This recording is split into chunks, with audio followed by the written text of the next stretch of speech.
While Iceland's brand new volcanic eruption is now over, it left behind something underground that can in the future put a new area at risk. That April 1st non-April Fool's actual volcanic eruption began approximately 39 kilometers or 24.2 miles southwest of the nation's capital city Reykjavik. While this eruption was spectacular, it was also unusually and suspiciously short-lived. Only lasting for 5 hours, only 700,000 cubic meters of lava was emplaced across an area of a mere 0.24 square kilometers. However, there might be a reason why this eruption was so brief and had such a low volume despite initially having a potential supply that outsized any of its 7 prior eruptions since the volcano reactivated in 2023. While I had previously proposed that this all came down to only low volatile and low gas magma remaining in its shallow magma chamber, I would like to suggest an alternative explanation. For the first time since magma dike expansion November 10 of 2023, the magma dike that had acted as a figurative highway for all of these recent eruptions to occur above greatly expanded. In fact, based on the substantial earthquake activity this expansion caused, it appears that it enlarged from 16.1 to 24.3 kilometers in length, jumping in size by 50.9%. While we don't truly know what depth this dike expansion occurred at, 5 kilometers or 3.1 miles depth seems like a good fit given the present data. The timing of when this expansion happened is also quite telling.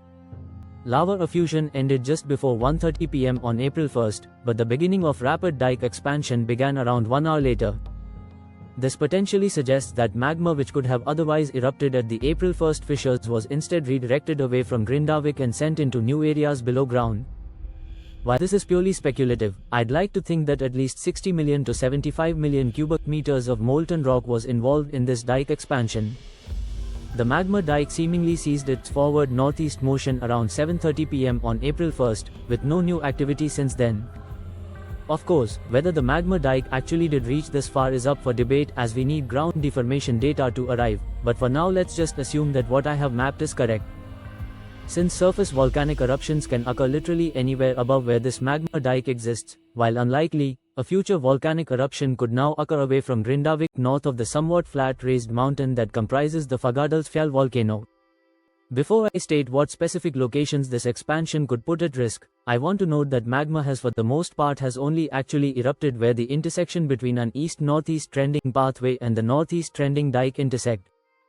This is why 6 of the prior 8 eruptions had magma dike and eruptive fissures surface fissure active in this very intersection. And, magma becomes progressively less likely to erupt at a point further and further away from said intersection, taking more energy to reach there.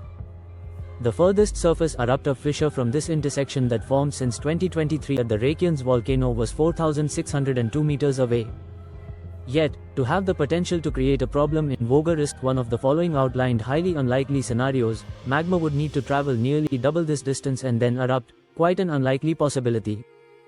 Lava erupted from any point on the expanded dike would initially travel northwest, north, or north-northeast, meaning that any point on this overall peninsula could be affected by an advancing lava flow.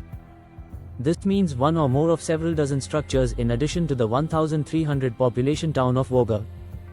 What I am trying to say is that these areas no longer are at what was essentially a zero volcanic hazard and are now in a very low hazard area. As a final note, I would like to thank my new YouTube channel Sudhakar Chandurkar for supporting my work.